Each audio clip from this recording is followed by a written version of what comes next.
Welcome to the latest edition of Immunology Updates, covering breakthroughs in the past 2 weeks. Brought to you by LucidQuest. Dupixent gained European Commission approval for moderate to severe chronic spontaneous urticaria in children aged 2 to 11 years, with inadequate response to H1 antihistamines and no prior anti-immunoglobulin E therapy. The decision was supported by the Liberty Cupid program, including adult Phase 3 efficacy data and pediatric Cupid Kids pharmacokinetic, safety, and efficacy findings.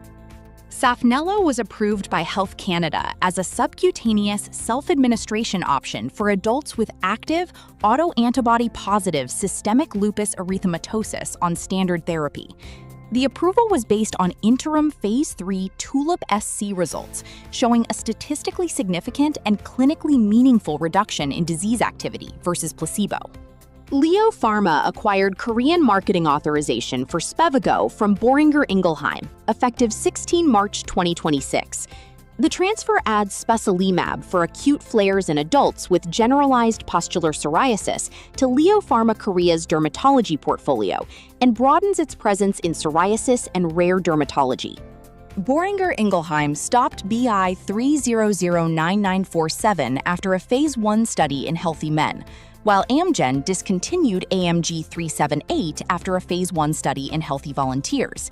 Both companies said the data did not support further development, with Amgen also citing low likelihood of clinical success and portfolio prioritization. Nkarta announced that the FDA agreed to protocol changes for NKX019 in the Ntrust-1 and Ntrust-2 autoimmune disease trials. The changes enable outpatient administration, shorter monitoring, optional redosing, and the addition of a rheumatoid arthritis cohort to Ntrust-2. VTAMA was highlighted in the 2026 American Academy of Dermatology Pediatric Atopic Dermatitis Guidelines. The guideline gave Tapanarof Cream 1% a strong recommendation and described it as the only steroid-free topical treatment with high certainty evidence indicated across all severities in children aged 2 years and older. The FDA accepted Leo Pharma's supplemental NDA for ANZUPGO cream in patients aged 12 to 17 years with moderate to severe chronic hand eczema. The filing is supported by positive Phase 3 delta-teen data on primary and key secondary endpoints, according to the company. China's NMPA approved Enstilar for adults with plaque psoriasis. Leo Pharma said the approval was backed by a Phase 3 study in Chinese adults, comparing Enstilar foam with Divobit ointment over 4 weeks. Stay ahead in immunology research. Like, share, and subscribe for our updates.